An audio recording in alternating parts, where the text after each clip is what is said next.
चढ़ावे अक्षत चंदन के चढ़ावे बेलपतिया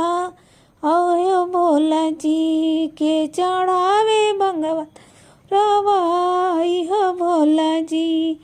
के चढ़ावे अक्षत चंदन के चढ़ावे बेलपतिया के वे अक्षत चंदन के चढ़ावे बेलपतिया हो भोला जी के चढ़ावे भंगवत तुरवाई हो भोला।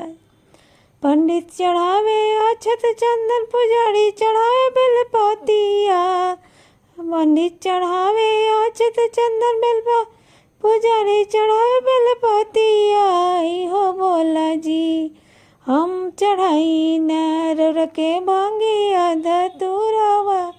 हो भोला जी हम चढ़ाई नर के भांगिया धतुरवा आई हो भोला जी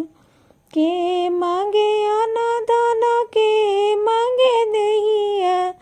ए मांगे आना दाना के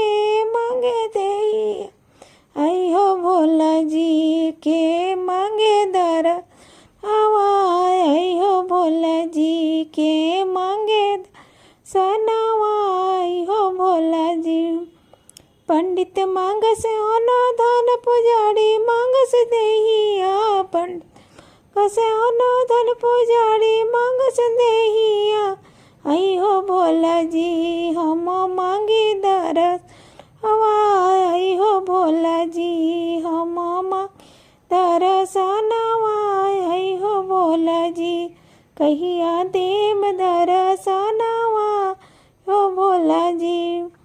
पहिला में दाया मांग में दोसारा में चारा चा हिला में दाया मांग में दोसारा में चारा चा आई हो भोला जी तीसरा में नमः शिवाय पर हवाई हो भोला जी तीसरा में नमः पर नमः आई हो भोला जी।